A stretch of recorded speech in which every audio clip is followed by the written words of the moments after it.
Hello, hello, hello. Today we are going to be discussing negative exponents. So I'm going to show you the mechanics of how a problem like this would work, where we have a bigger exponent on the bottom than we do in the top. So a bigger exponent in the denominator than in the numerator. There's a few ways we can do this. Remember when we take the base and then we take the exponent on top and subtract the exponent in the denominator, we would end up with something that looks like this. 2 to the negative third power. If you ever have a negative exponent, that means that whatever the base is and its exponent is going to move to the bottom or move sides and become positive. So this is a fraction 2 to the power of negative 3 over 1. We would flip what's on the top to be on the bottom. So our answer would be 1 over 2 cubed. We can also use repeated multiplication. So we have, ignore those exponents. We have 2 multiplied by itself twice over 2 multiplied by itself 5 times. So we can cancel 1, 2.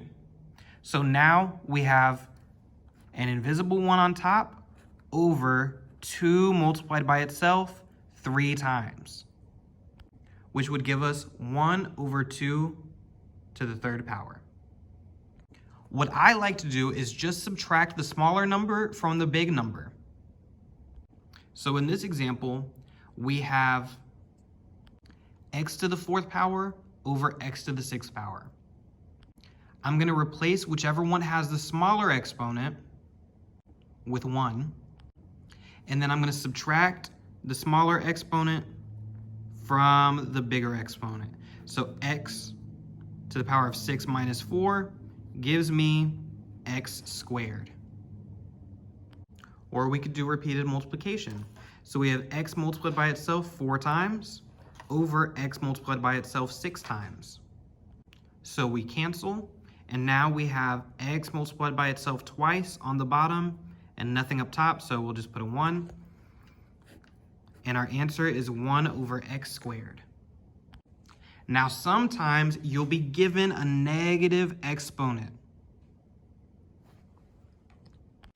If you're given a negative exponent, you're going to move it to the opposite side. So if it's on top, you'll move it to the bottom, or if it's on bottom, you'll move it to the top.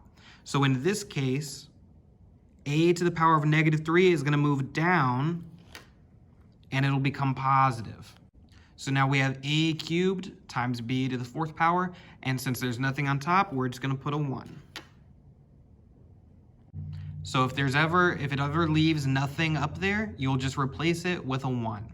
So our answer is 1 over a cubed times b to the 4th. The next example, we have x to the power of negative 2. So I want that exponent to be positive. So I'm going to switch sides. So since it's on the bottom, I'm going to move it up to the top. And it'll become a positive exponent. Since there's nothing at the bottom, I can put a 1. But that simplifies to just be 4x squared anyway, because anything divided by 1 is just itself.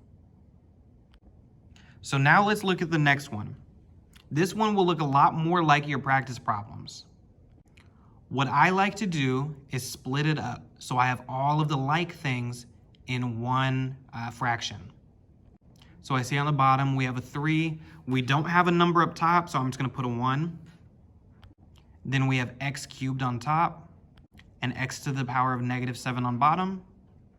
Then we have y to the power of negative 2 on top, and there's no y on the bottom, so I'm just going to put a 1. So what's going to happen is I'm going to move all of the things that are negative and change their side. So 1 over 3 is already has positive exponents. The next one, this exponent is negative, so I'm going to move it up to the top. So that x to the power of negative 7 is going to move up to the top and become positive. So x to the 7th. Then that y to the power of negative 2 is going to flip sides and become y squared. So now I'm going to combine all of the like things. So really it's just this one.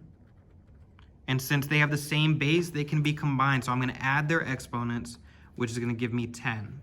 So I have 1 over 3 times x to the 10th power over 1 times 1 over y squared.